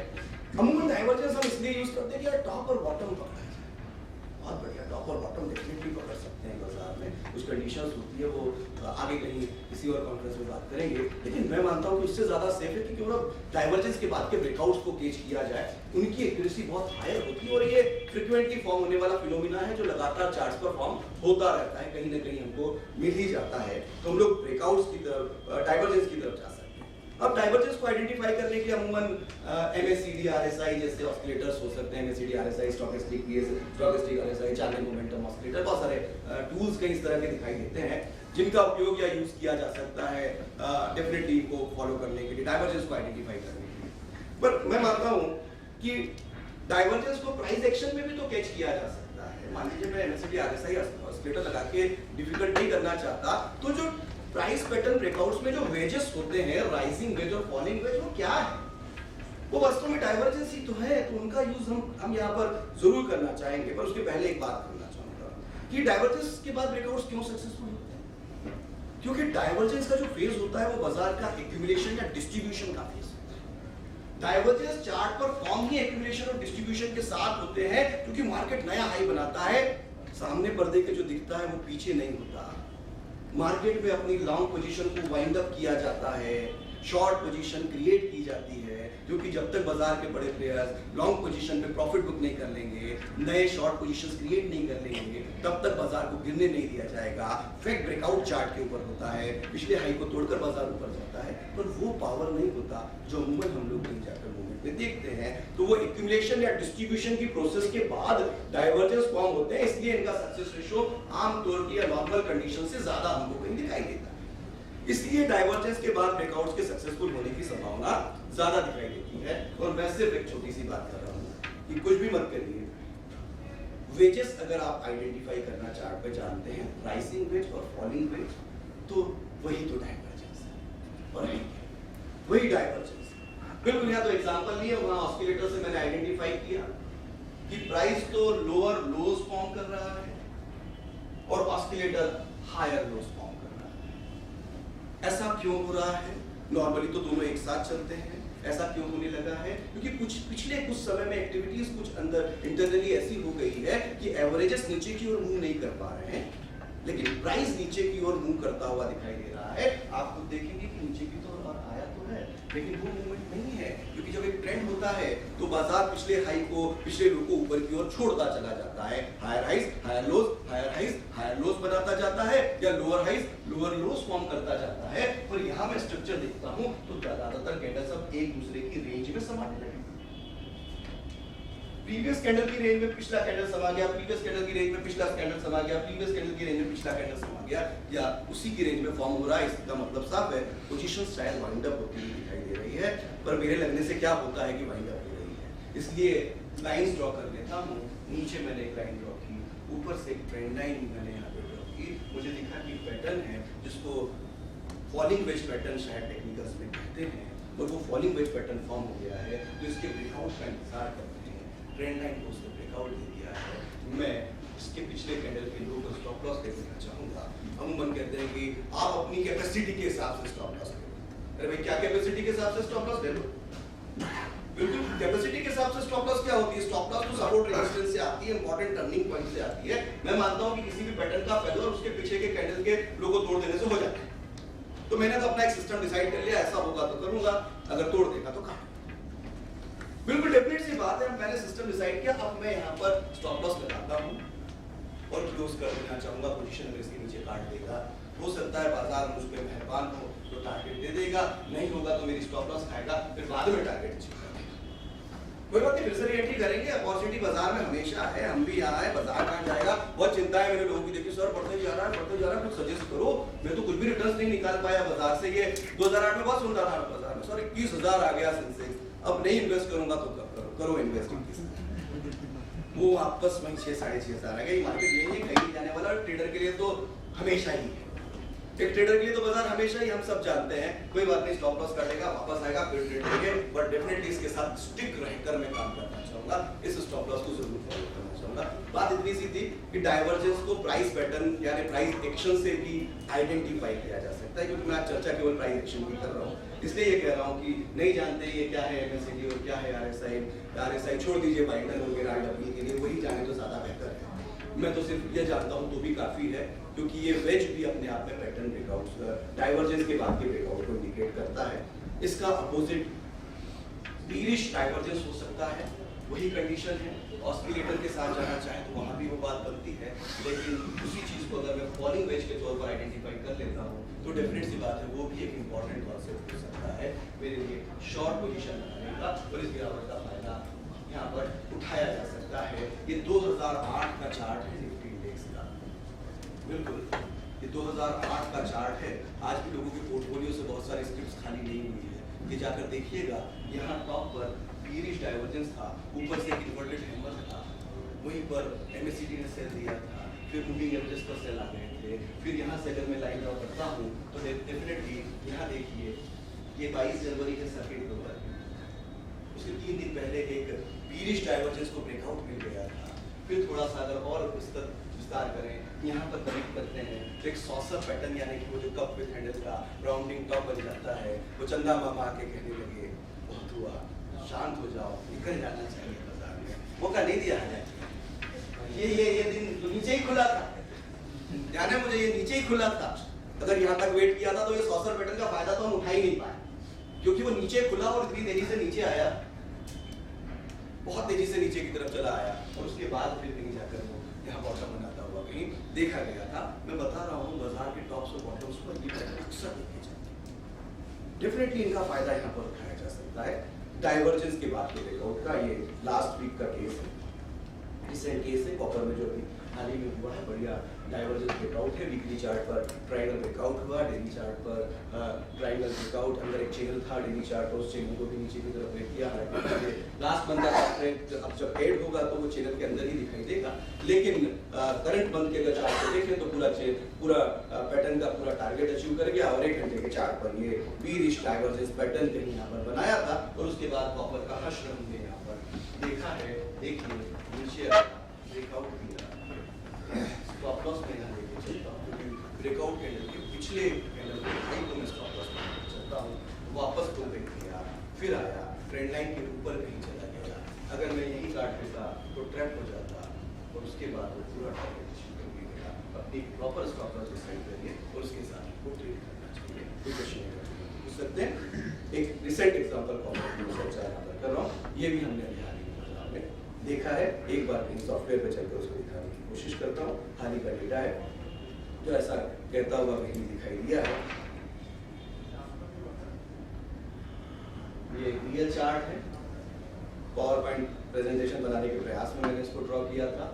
तो डेफिनेट सी बात है कि ये रियल चार्ट है जो अभी रिसेंट एग्जांपल को मैं लेकर चल रहा हूँ। बहुत इंपॉर्टेंट पैटर्न है, डाइवर्जेंस के बाद ब्रेकआउट्स को फॉलो किया जा सकता है। बहुत बारीकियों में नहीं जा रहा हूँ, इसके बाद डाइवर्जेंस पे पूरा एक लेक्चर है जो शायद बहुत अच्छी तरह से डाइवर्जेंस को कैसे यूज करते हैं, ट्रीट करते हैं, उसके ऊपर प्रकाश डाल पाएंगे। इसलिए सीमा का उल्लंघन नहीं करना चाहिए, तो मैं यहीं पर डाइवर्जेंस को समेट लेना चाहूंगा। बात साफ है, कोई आकर मैं प्राइस एक्शन की बात करूँ और उसमें छेड़छाड़ करेगा तो तकलीफ तो होती है, लेकिन चूंकि साफ से कहीं दिखाई दे रही है, आगे आने वाले को मैं डिस्टर्ब कर रहा हूँ, जबकि वो इससे अच्छे पैटर्न्स लेकर आएंगे, लेकिन एक ऑटोमेटिक प्रेशर फॉर्म हो जाता है। लोग मुझसे कहते हैं लाइन में ट्रेडिंग क्यों नहीं देते? मैं पीछे बैठ के मेरे चार्ट को ताकते रहूंगा, ट्रेड कैसे करूँ? अरे बहुत इंपॉर्टेंट चीजें हैं, आप समझते ही नहीं हो। मेरे पीछे लगातार बैठा है, मेरे चार्ट को देखता है, तो मैं उसके सामने, मेरे लिए उस पैटर्न्स को आइडेंटिफाई करना, ट्रेड करना बहुत मुश्किल काम हो जाता है। ये बहुत सारी चीजें, और मैं तो कहता हूँ जो लाइव में ट्रेनिंग देता है वो ट्रेड करता है। भाई लाइव में ट्रेनिंग दोगे कैसे आप बाजार में टाइम स्पेंड करोगे, अपना ट्रेड प्लेस करोगे, या आप वहां पर बताते हुए बैठोगे कि वे जा रहा है, इसको देखो, नीचे आएगा, लो तोड़ेगा, शॉर्ट करना, हाई करना, वो तब तक तो बाजार सब कुछ टारगेट ही अचीव करके चला जाएगा। सिंपल सी कई बात दिखाई दे रही है, तो बिल्कुल इसको फॉलो करें, बहुत अच्छा पैटर्न है। ये मेरा लाइक सजेशन यहाँ पर दिखाई देता है। नेक्स्ट स्ट्रक्चर या पैटर्न की तरफ कहीं बढ़ने की कहीं बात करता हूँ, बस आखिरी पॉइंट की चर्चा करता हूँ, क्योंकि बहुत सारे ट्रेडर्स हैं, बहुत सारे लेक्चर्स और काफ़ी अच्छी चीज़ें बताएंगे। इंटर मार्केट सेंटीमेंट्स की शायद चर्चा आगे है, डिसिप्लिन की बात है, कुछ नंबर्स के ऊपर राजीव जी का भी प्रेजेंटेशन है, समझ में हमको आएगा बहुत अच्छी तरह से, क्योंकि उसको हम फॉलो नहीं करते तो बहुत इंटरेस्टिंग चीज़ें, ये तो बेकार की बात है, आप सब जानते हैं, वही मैं चर्चा कर रहा हूँ। लेकिन ऐसी बातें आगे आने वाली है जो हम लोग नहीं जानते, वही तो सीखने के लिए यहाँ पर आखिरी में चलते जल्दी से कहीं बात को समेट देता हूँ, बिल्कुल आखिरी में जाकर कहीं बात को समेट देता हूँ और खत्म करने की कोशिश करते हैं। बिल्कुल इसके बाद डाइवर्जेंस की हमने यहाँ पर बात की है, फेवर ब्रेकआउट्स की बात करते हैं। मैंने कभी सुना था कि अहमदाबाद में कोई सर्वेश भाई हैं जो कमोडिटीज के किंग के तौर पे जाने जाते हैं, और वो अपने चार्ट्स को उल्टा करके देखते हैं, यानी जो मार्केट करता है उसके अगेंस्ट जाकर वो बिहेव करते हुए कहीं दिखाई देता है। ऐसा मैंने किसी से सुना था। बिल्कुल मैंने तो अपना पूरा डेस्कटॉप लैपटॉप उल्टा पुल्टा सब करके देख लिया, तो मुझे समझ में नहीं आया कि वो क्या करते होंगे। बिल्कुल वो उनकी स्किल है, बिल्कुल मैं साफ कर रहा हूँ, सबकी अपनी अपनी स्किल, अपने अपने कॉन्सेप्ट है, अपना अपना स्ट्रक्चर है, उसके साथ स्टिक हो जाइए, मोटिवेट होने की जरूरत नहीं। जो सक्सेसफुल सिस्टम उसको छेड़छाड़ मत करिए, छेड़छाड़ करने से ही परेशानी होती हुई कहीं दिखाई देती। बहुत ज्यादा एक्सपेरिमेंट कैपिटल से मत करिए, बिल्कुल उसको पहले बैक टेस्ट करिए फिर काम करिए। तो मैंने भी ये कोशिश की, फिर मुझे समझ में आया शायद वो फेल्यूर ब्रेकआउट्स भी तो हो सकता है जो इसमें हेल्पफुल होता है। ये मुझे कहीं इसमें एक बात दिखाई देती है, वो फेल्यूर ब्रेकआउट सपोर्ट रेजिस्टेंस के हो सकते हैं, प्राइस पैटर्न्स के हो सकते हैं, कैंडलस्टिक्स पैटर्न्स के हो सकते हैं, बहुत सारी चीजें हो सकती है जो हमारे लिए हेल्पफुल हो सकती है बाजार के फेल्यूर ब्रेकआउट के तौर पर। बिल्कुल साफ सी बात है कि प्राइस पैटर्न बहुत पॉपुलर है हम सब लोगों के बीच में, और मैं मानता हूँ कि उसमें से कुछ पैटर्न्स जो बहुत अच्छी तरह से काम करते हैं, जैसे वेजेस हैं, हेड एंड शोल्डर्स हैं, चैनल्स हैं, इनकी बड़ी एक्यूरेसी होती है वास्तव में देखा जाए तो, बहुत एक्यूरेसी इनके अंदर कहीं दिखाई देती है। लेकिन इसमें से डबल टॉप, डबल बॉटम और ऐसे भी पैटर्न्स होते हैं जिनके जो फेल्यूर काफी ज्यादा कहीं दिखाई देते हैं। पर मैं तो मानता हूँ कि कहाँ ट्रेड करें पैटर्न के ब्रेकआउट को, फेल्यूर जरूर ट्रेड कर सकते हैं, वो ज्यादा सक्सेसफुल होते हुए दिखाई देते हैं, ये मैं वहां पर मानकर नहीं चलता हूँ। सामने एग्जांपल है, हेड एंड शोल्डर पैटर्न किसी ने बनाया, गोल्ड का ही कोई चार्ट है, ये गोल्ड का बेस है जहाँ से ये ऊपर की तरफ 17,000 से 34,000 के आसपास नहीं गया, उस समय एक पैटर्न में पैटर्न्स वहाँ पे हेड एंड शोल्डर बना, वहाँ symmetrical triangle, ascending triangle, saucer pattern, बहुत सारी चीजें यहाँ पर डेवलप हो रही थी, वो एक बेस है, वहाँ एक पैटर्न बना था। तो ये हेड एंड शोल्डर पैटर्न है, सिंपल सी बात है, ऐसा लग रहा है कोई आदमी खड़ा हुआ, बीच में उसका हेड है, इधर दो शोल्डर्स कहीं दिखाई दे रहे हैं, फिर बहुत सारी इसकी डेफिनेशन है कि सेकंड शोल्डर बनता है तो वॉल्यूम कम हो जाना चाहिए, और बहुत सारी चीजें कहीं दिखाई देती है। मैं तो सिर्फ एक ही चीज मानता हूँ कि दिखाई दे रहा है कि शोल्डर के ऊपर हेड के ऊपर शोल्डर्स नहीं जा रहा है, इसका मतलब है शोल्डर डेफिनेट सी बात है। अब उसने ब्रेक किया, इसका मतलब ये नेकलाइन ब्रेक हो गई, शॉर्ट पोजीशन बनाई जा सकती है, तो फॉलो करना है तो जरूर करें, लेकिन मैं कुछ और फॉलो कर सकता हूँ। मैं देखता हूं कि मेरा ट्रेड यहां से प्लेस हुआ तो मेरी स्टॉप लॉस पिछले कैंडल का हाई है, शोल्डर की स्टॉप लॉस ने ऐसा भी सजेशन दिया, मर्फी कुछ कहता है, थॉमस बल्कोवस्की कुछ कहता हुआ दिखाई देता है, दोनों प्राइस पैटर्न में काफी बड़े नाम है, दोनों कुछ अलग अलग बात या धारणा कहते हैं। मैं मानता हूं कि यही स्टॉप लॉस रख लो, अपने बस की बात इतनी दूर नहीं है, मेरी कैपेसिटी नहीं है उतना बड़ा स्टॉप लॉस लेकर ट्रेड करने की, क्योंकि टारगेट अच्छी होगा तो रिस्क रिवार्ड रेशो खराब हो जाएगा। और मेरा तो ऑब्जर्वेशन कहता है यही स्टॉप लॉस रखो, बाजार नीचे आया फिर वापस आया, उसको रेजिस्टेंस को तोड़ दिया, ब्रेक किया, बात साफ है, फेल हो गया है हमारा पैटर्न। मेरी स्टॉप लॉस का ही मतलब पैटर्न फेल हो गया है। स्टॉप अगर ट्रेड को किया था तो जल्दी से काट ले, क्योंकि पैटर्न के फेल्योर अपने आप में बहुत बड़े रिवर्सल को जन्म दे देते हैं। और यहां से मैं अब लॉन्ग होना चाहूंगा, मेरे पास प्रॉपर स्टॉप लॉस है और मेरे पास टारगेट है जो मैं प्राइस एक्शन एनालिसिस से जानता हूं कि वापस हिट से आए, कहीं इसको रबर बैंड रिवर्सल भी बोलते हैं, नाम अलग अलग दे सकते हैं। हेड एंड शोल्डर पैटर्न का फेवर ब्रेकआउट है, मैं इसको ट्रेड कर सकता हूं। मेरा सजेशन है कि इसकी तरफ भी आप लोग नजर डाल सकते हैं। डबल बॉटम पैटर्न बताने की कोई जरूरत नहीं है क्या होता है, हाँ। वापस बना दिया वापस आर्मी सिर के बल खड़ा बिल्कुल जस्ट अपोजिट बात या वो रिवर्सल उसने किया जी बिल्कुल।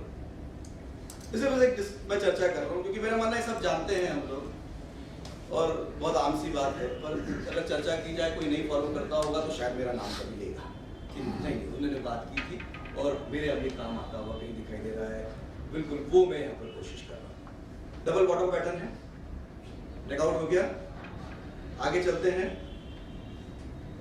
एक दो कैंडल्स ऊपर बनाए, ये निफ्टी है, निफ्टी में बार बार डबल टॉप डबल बॉटम बहुत खैर होता है, ये निफ्टी का चार्ट है, ऊपर जाएगा, ऊपर वाले से दुआ करिए जल्दी से फैल, बिल्कुल दुआ कबूल, नीचे आया।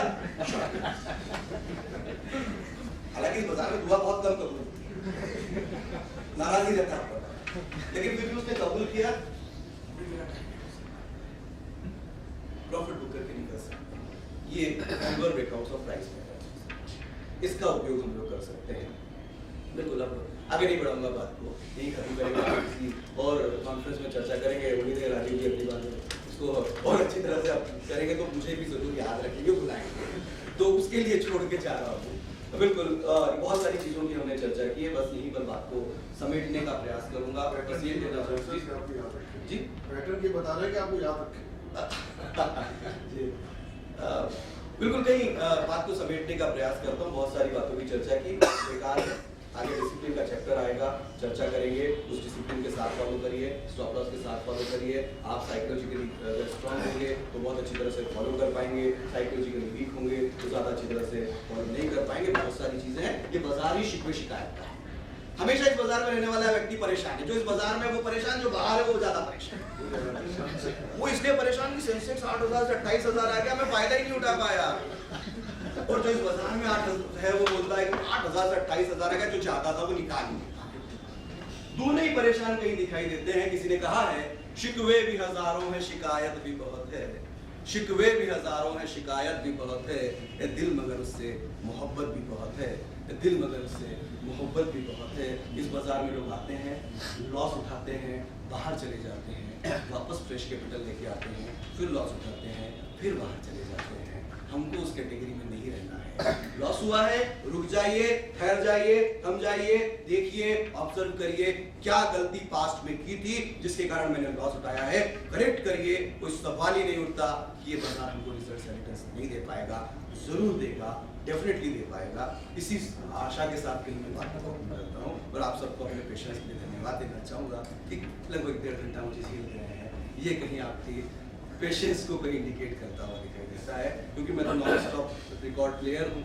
सुबह 9 बजे शुरू होता हूँ, रात को 11 बजे तक भी इसको चलाया जा सकता है। डेफिनेटली बात मैं कह सकता हूँ, पर मुझे उम्मीद है कि कुछ बातें मैं आप तक पहुँचा पाया हूँ। अगर कोई भी क्वेश्चन है कंफ्यूजन तो आप डेफिनेटली मुझसे पूछ सकते हैं, अदरवाइज यही बात को समझते हैं।